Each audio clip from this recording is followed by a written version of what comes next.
Nagbabalik ang Ulat Bayan Weekend. Kaugnay pa rin ng preparasyon para sa Edil Ada bukas. Ating makakausap sa linya ng telepono ang tagapagsalita ng Manila Police District, si Police Major Philip Ines. Magandang gabi po, Major Ines. Si Dominic Albelorito ng PTV Ulat Bayan Weekend. Yes, Sir Dominic, isang mapagpala at kalmadong gabi po. Ganun din po sa mga nanonood sa inyong programa ngayon. Major, kamusta po ang mga paghahanda ng Manila Police District para sa pagdiriwang ng Edil Ada bukas? Yes, handang-handa po ang pamunuan ng Manila Police District at taon-taon naman po, ganyan po yung ating paghahanda. Kung saan nga po, meron po tayong mahigit kumulang mga 300 na mga MPD personnel na gagamitin para sa ating security dito sa ating area sa Maynila. Kung saan bukas ng umaga, meron tayong activity rito sa may Quirino Grandstand at sa mga iba pang mga lugar dito sa Manila.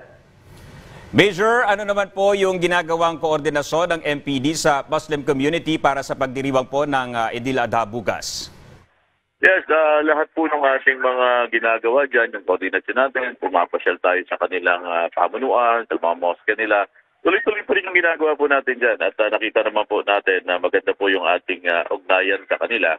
Kung saan nga po, so dito po sa mga gagawin nilang activities, nakabantay po tayo para mapanatili po natin na maging makayos lahat at mabantayan po natin yung ating mga kapatid ng mga Muslim dito po sa lugar po natin sa Maynila. Major, doon po sa mga pulis na ipapakalat sa 10 moske sa lungsod ng Maynila, gaano po kahigpit yung security check na ipatutupad bukas, Major? Yes, ganun pa rin po. Yung sa atin naman po, yung police presence po natin, yung pagbabantay ng mga police natin na andyan po. At palagi po natin kinasabi na mataas po yung antas ng ating pagbabantay sa ating mga kababayan dito sa lungsod ng Maynila. Hindi lang po dito sa mga ganitong activities, po sa mga similar activities pa rin po na mangyayari po dito sa lungsod. Major, ano-ano po yung mga hakbang na nakalatag para naman matiyak yung kaligtasan ng mga babae at mga batang dadalo bukas? Yes po, makikita po nila yung maximum police presence natin. Yung sabi nga po natin na maramdaman yung ating mga kapulisan ng mga ating kababayan dito po sa lungsod ng Maynila. Tuloy-tuloy pa rin po yung mga law enforcement checkpoint natin, yung ating mga ginagawang patrolling po dito sa lugar natin. At makakaasa po kayo na lagi po nating itataas ang ating kalasan at lagi po nating yung mga tabak.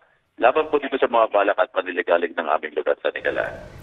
Major, panghuli na lang po, ano po yung mensahe at karagdagang paalala natin sa mga kapatid nating Muslim na dadalo po bukas sa pagdarasal? Yes po, maraming pong salamat at magbigay ng pagkakataon. Makakaasa po yung ating mga kababayan, yung mga kapatid nating Muslim na nandito sa lugar natin sa Maynila na palagi po nakaantabay ang inyong kapulisan sa ilalim po ng liderato ng aming punong taga-Timon, Brigadier General Arnold Thomas C. Ibay. Makakaasa po kayo po sa tinatabog natin may iba yung serbisyo para sa Manileño.